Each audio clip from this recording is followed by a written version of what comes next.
10 years ago, I had my first exhibition here.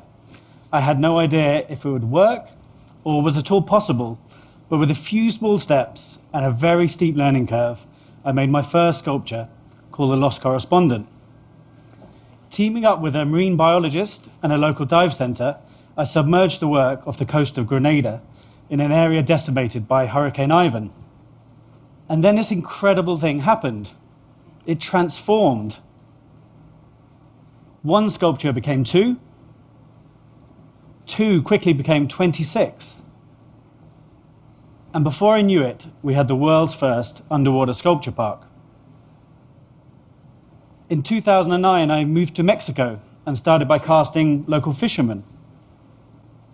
This grew to a small community, to almost an entire movement of people in defense of the sea, and then finally to an underwater museum with over 500 living sculptures.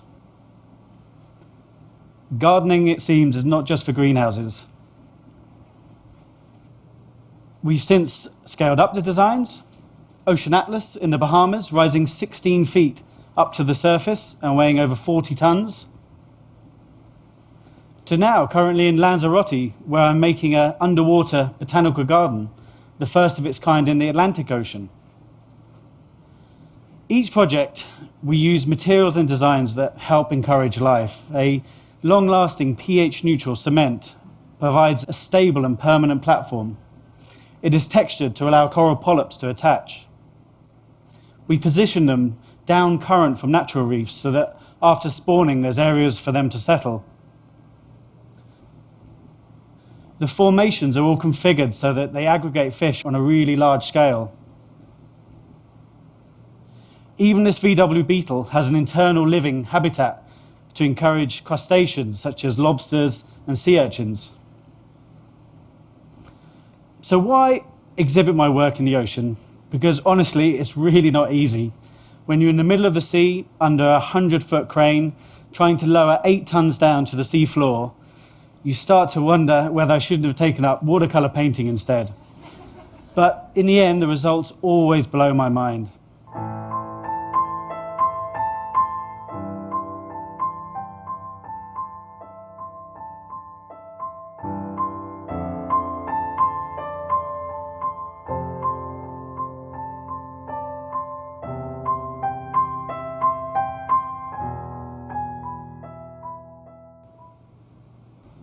The ocean is the most incredible exhibition space an artist could ever wish for.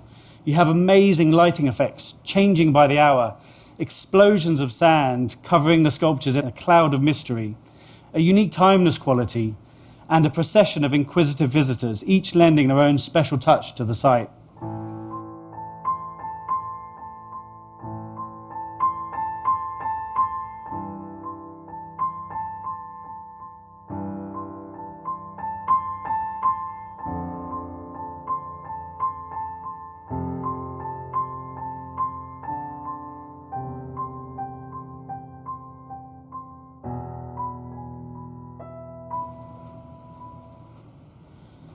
But over the years, I've realized that the greatest thing about what we do, the really humbling thing about the work, is that as soon as we submerge the sculptures, they're not ours anymore, because as soon as we sink them, the sculptures, they belong to the sea.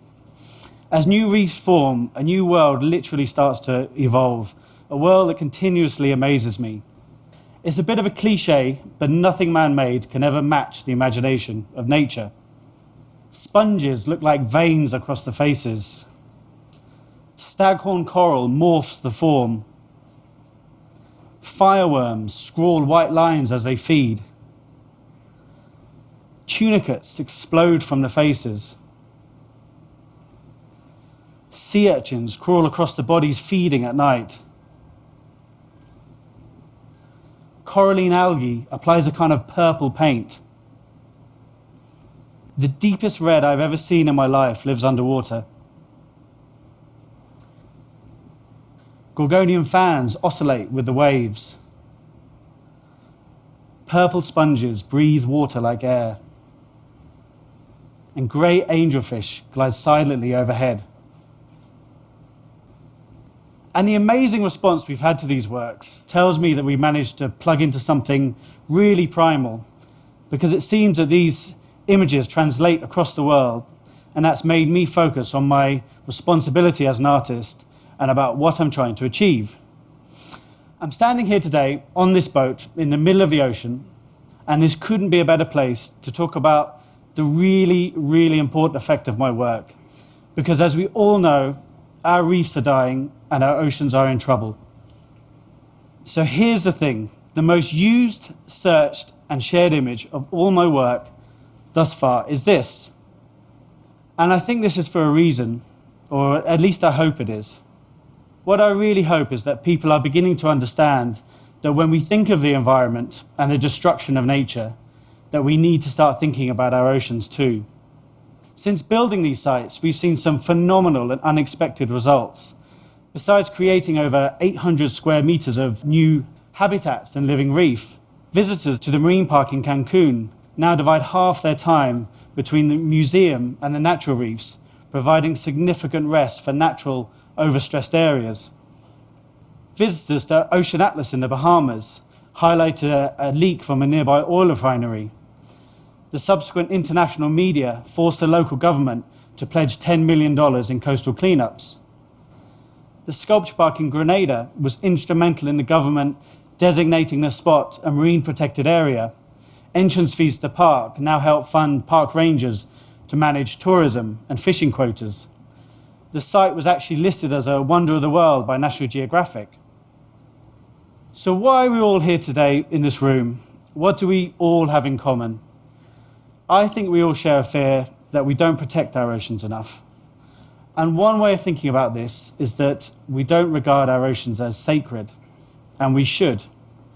When we see incredible places like the Himalayas or the Sagrada Familia or the Mona Lisa even, when we see these incredible places and things, we understand their importance.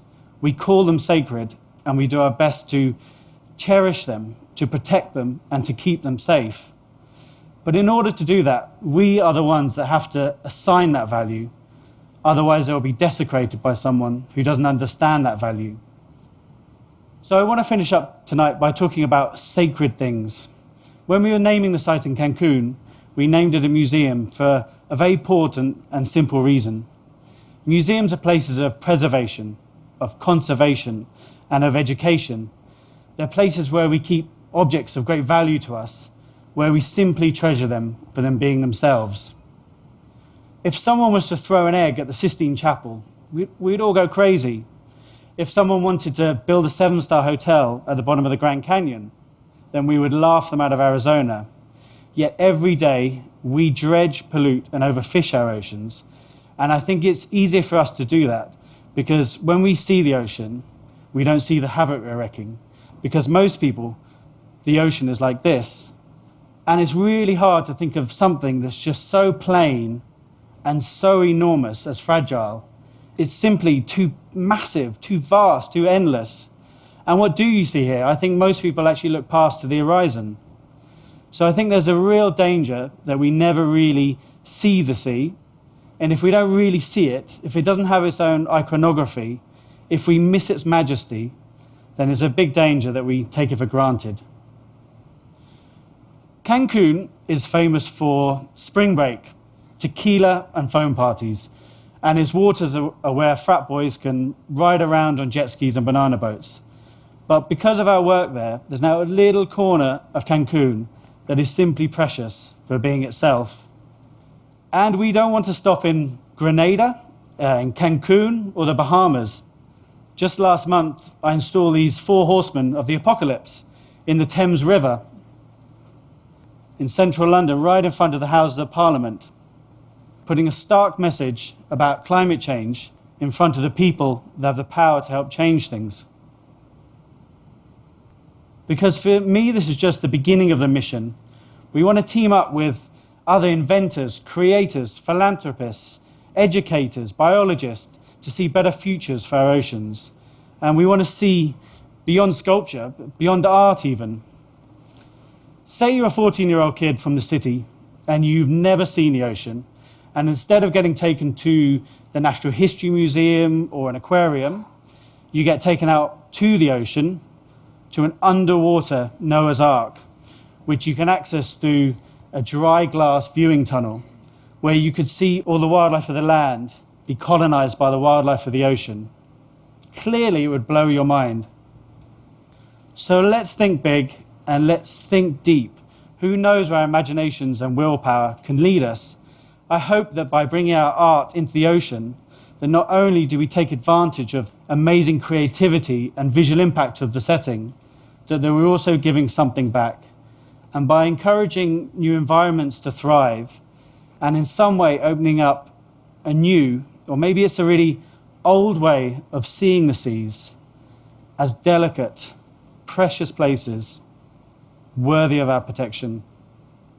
Our oceans are sacred. Thank you.